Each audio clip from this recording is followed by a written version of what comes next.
This is the round ball you and I live on. This is our planet, as it is now and as it was long ago in the gray beginning of time. Its lifeless, wrinkled skin takes many forms. This we call rock. This we call water. This is sand. And this is soil. Rock, water, sand, and soil, the dead crust of man's earth. Yet from this dead crust comes life. Yes, all growing, breathing things are merely different combinations of basic mineral elements. And the life process is kept going only by conversion of these earth elements into nourishment. Nourishment for the vegetable world as it feeds directly, consuming important calcium, phosphates, iron, through an elaborate system of roots and leaves. Nourishment for the animal world, feeding indirectly, herbivorous or plant-eating animals absorbing their essential foods after the vegetable world has taken them from the earth. Carnivorous or meat-eating animals, obtaining their nourishment after earth minerals have passed through another stage, become flesh. Man is an omnivorous animal.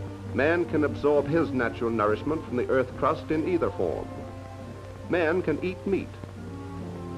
Man can eat roots and greens, leaves, seeds, berries, and fruit. And one very special item, abounding in most of the elements of which life itself is composed, fresh milk. Fresh milk, limited to and characteristic of mammals, produced for one purpose only, to supply complete nourishment, has since the days before history been a staple in man's diet, is well-nigh perfect food. Early man was a hunter who killed to live.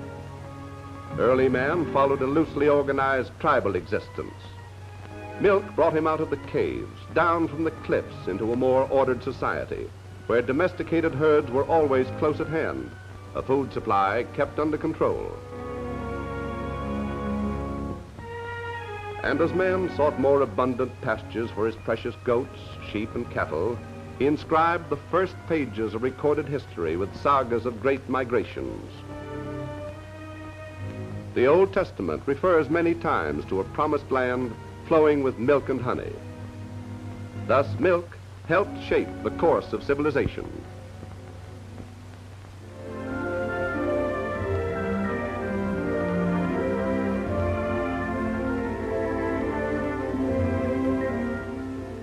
Museums preserve evidence of high regard for cattle in ancient Babylon and Greece. Sometimes the bull was considered divine. Sometimes he was offered to the gods as a treasured possession. No Egyptian pharaoh was laid to rest without necessities he would require in the world beyond. Symbolic miniature cows were commonplace in every tomb. In classic Rome, at the time of the Caesars, many an aristocrat in her bath believed that milk applied externally brought health and beauty. Even in those days, it was perceived that milk, health, and beauty somehow went together. Today, American women use milk for health and beauty, but they know how and why. They know that a clear skin, sound white teeth, attractive hair, and lovely nails are impossible without enough calcium. And of all foods, milk is the richest source of calcium.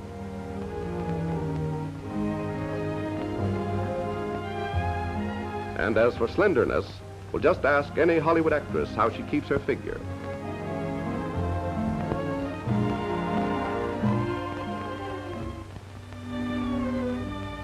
In India, for centuries, the cow has been considered sacred, tended with reverent care, treated with utmost respect. And modern America has her sacred cows, more pampered, given more lavish attention than any sacred cow of India. Elaborate machinery of the 20th century, America's way of showing respect for milk, science applied to the instinctive practices of eras long past. Solicitude and care based not on blind instinct, but upon knowledge. Here there is more than age-old respect for the cow. Here there is intelligent reverence for sanitation and cleanliness.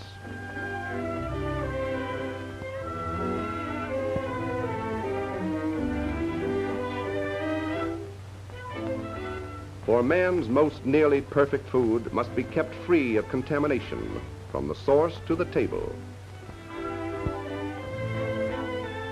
Yes, contemporary research has proved what the ancients believed, that nature's own food is most nearly perfect for man, and the intuitive ritual of yesterday is strikingly paralleled by the hygienic procedure of today.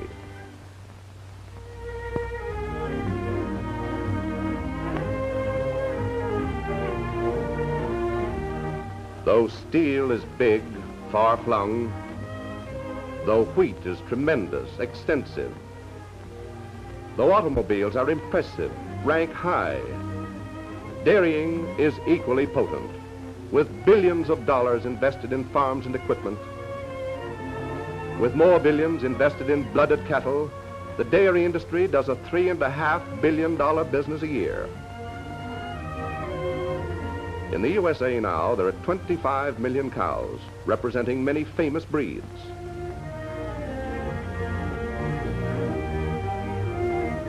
"25 million cows, one for every 5 persons, a large bovine population." While milk comprises 1/4 of the national diet, authorities agree that if we were all to drink as much milk as we should, America would have not 25, but 40 million cows, producing natural food in a living laboratory, food for all mammals, young and old. Designed by nature primarily for nourishment of the young, milk is more easily digested than any other food. Yet here is no sissy drink. In the world of sport, milk is standard equipment. High in energy, tissue, and bone-building elements, milk is basic in the diet of every athlete. But even more than the athlete, the average person requires milk to build up resistance. Rich in the vitamin that many staple foods lack, vitamin A, which counteracts infection, maintains general body tone, milk is one of the most important protective foods. And as nature originally intended, milk today is one of the most economical foods. Housewives everywhere have learned that.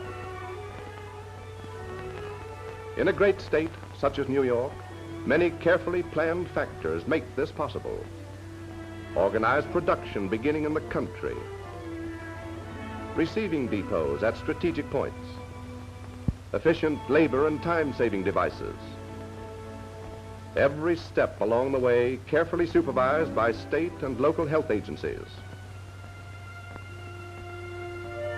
And the dairy industry itself maintains complete laboratories where highly trained technicians examine, test, maintain purity. That calories and vitamins are present in full force is shown by frequent and thorough testing of butterfat content. With efficiency, cleanliness. Constantly, equipment is dismantled, washed, sterilized.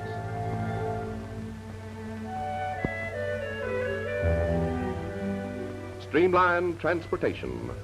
In the marketing of milk, every second counts.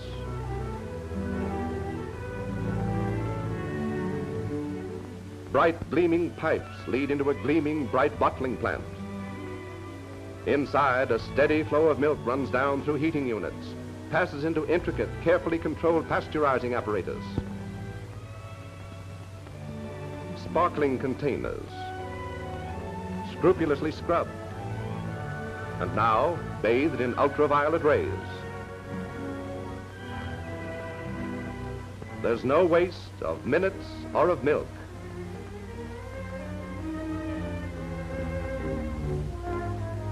These are important reasons why milk quality is outstanding in the state of New York. Here, pure and rich in the vital elements of which life itself is composed. Here is an unexcelled, economical, but complete source of health and vigor for every citizen of the state. Fresh milk, nature's greatest food.